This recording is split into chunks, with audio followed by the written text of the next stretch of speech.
What's going on, everyone? Tyler Conahan here with Integratio, and welcome back to our in-depth review series on the expressive E Osmose. Now, if you missed our previous videos, we covered an overview of the Osmose synth and did an in-depth dive into the sound design and synth engine capabilities. Today, I want to focus on the performance features of the Osmose and how you can integrate it into your current setup, whether you're in the studio or performing live with other pieces of hardware. Let's dive in.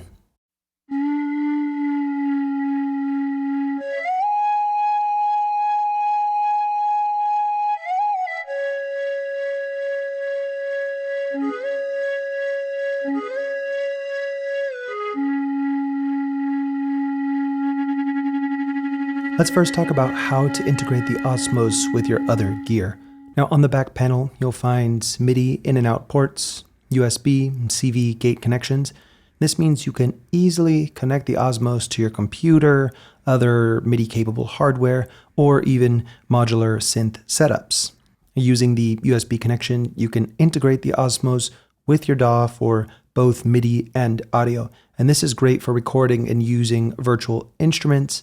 Plus, with the MPE capabilities, you get incredibly detailed performances in your recordings, especially if you're using MPE capable instruments, one of my favorites of which is Noisy 2 from Expressive E.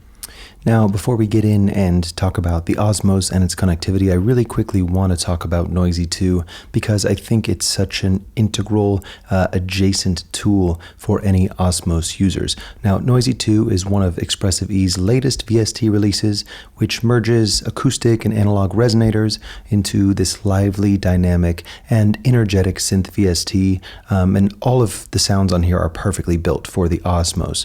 Now, unlike the first iteration of Noisy, Noisy 2 comes built with MPE and expression, making the whole sound design process a lot more fun. There are 1,200 presets in total, 500 of which are for MPE and 700 of which are for classic controllers. Each of the presets comes with 2 independent layers, which you can recombine and modify pretty easily. There are also 4 different modules on board, making it easy to add textures and effects to any preset here. So even if you're not someone who likes or knows about advanced sound design, you can still have tons of fun with Noisy 2, taking it far from the complex nature of Osmose's EaganMatrix.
Now, if you do want to use the Osmose as a MIDI controller, I'd recommend starting in Classic Keyboard, which you can get to by venturing over into the external MIDI mode and then scrolling down to the Classic Keyboard setting and pressing in. From there, your Osmose will act as a regular MIDI keyboard, perfect for instruments that don't have MPE capabilities.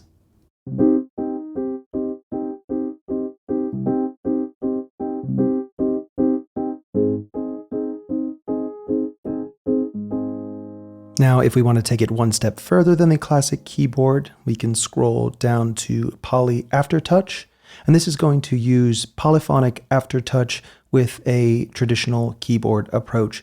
This is great for controlling synths like the CS80 or the Novation Peak, but for this demo, I'm going to see how it works with Noisy 2 from Expressive E.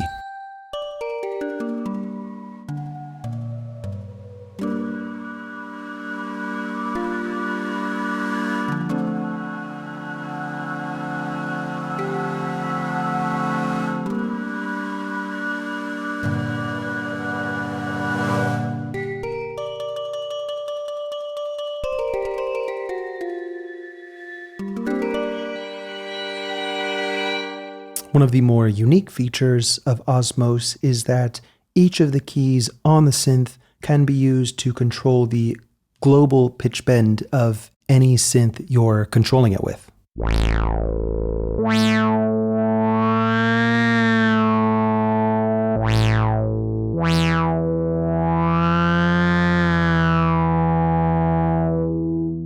Now you'll also find the multi-channel functionality in the external MIDI menu, and Osmose is compatible with the major MIDI protocol for polyphonic expression. So you can use this polyphonic expression via multi-channel mode with synths like Diva, Hive, Electron Analog, or Omnisphere 2. Now, lastly, as you might have expected, Osmose is also compatible with MPE and MPE Plus for controlling synths that come from, either the rest of the Expressive E MPE collection, X4 Records Serum, the Rolly synth, and many others. If you want to set up MIDI for your Osmose into a DAW such as Ableton Live, you can start by hitting the M icon up top and go over to the external MIDI menu. From there, you're going to press in on the encoder on this little gear icon right here. Now, if I scroll over to the MIDI I/O tab, you can see that I have the USB Haken mode set to note and matrix. And if I scroll down, I also have the Haken local control set to off. Also, if I go up here and I set the external clock source to USB Haken, it will follow the tempo in Ableton. It's also worth noting that you can do the same thing if you go out and back in to the sound engine menu. You go to the playing menu, scroll down to the ARP, and click in this encoder right here to change it from internal to MIDI clock. Once we're in Ableton Live, we are going to start by going over to the Preferences tab, and then from there to the MIDI tab. From there, we're going to find our Osmose, and we're going to check the track box right here, and then the MPE box. We'll also do the same thing for Osmose port 2. Scroll down even more, and we're also going to check Osmose port 1 and port 2 on the output side as well. From there, we can navigate over to our track settings and click the input to Osmose port 2. So let's say from there, we just add one of the stock Ableton Live external instruments. We'll add Osmose port 2 to the MIDI 2 section. Then from here, we'll select MPE and then venture into the MPE settings here in Ableton. And this part is very, very crucial.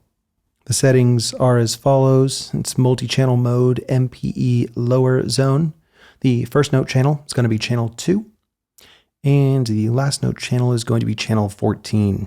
Once we're done, we can hit OK and start recording MIDI with the Osmose.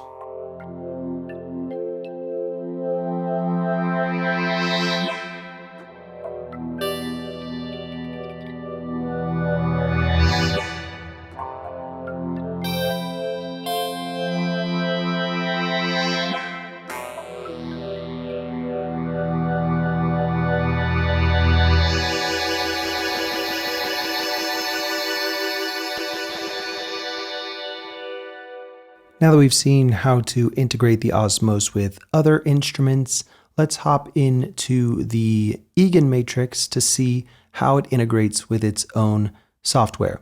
Now, the EaganMatrix that we see here has basically been evolved over time from more recent versions of the Haken Continuum. This supports up to 24 notes of polyphony or 12 stereo voices. it'll do a lot. You have multi-oscillator virtual analog, physical modeling, FM, a kind of granular synthesis engine, and a number of other things. While the Osmose is technically a monotimbral keyboard, you can split it into a bitimbral keyboard with this software. So, for example, you might want to have a pad sort of underlaying down here on the bottom keys and a percussive element on top. And with the architecture found in the EaganMatrix, the extremely extensive architecture, I should say, this is possible. Now, as for what you find when you first dive into the EaganMatrix, there are 5 oscillators and wave shapers, all of which are extremely flexible, as well as a few additional noise sources. There are 5 multi-mode filters with various slopes, 2 filter banks with 8 or 48 related filters, and these act sort of as the basis for a number of different types of granular synthesis, additive synthesis, and physical modeling. There are time delays here, and these are going to support effects like flanging, chorusing, and other different types of physical modeling. There's a convolution module, shape generators, and a recirculator, which is going to be for all the reverbs and delays found in the engine. Now, I will say that it's a good thing the designers know how to create really cool sounds with this, because it can be very, very complex to get the hang of. The beautiful thing for anyone who does like to tweak is that the EaganMatrix does have a vast array of tones and timbres. You can get these kind of crazy, physically modeled string guitar wind sounds.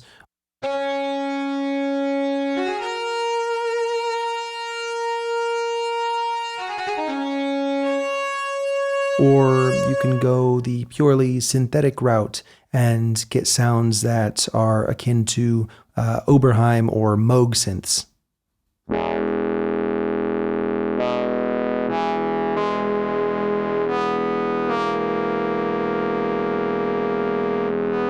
Of course, there are also a few sounds on here that are really difficult to describe, many of which are probably multiple tones and timbres kind of compressed and combined into a single patch.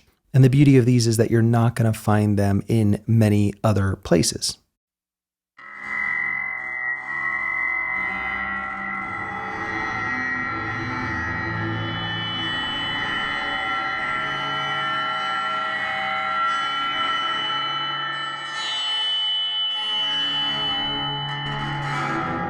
The one thing that I'll say about the EaganMatrix is that it is very, very alien when you first get into it.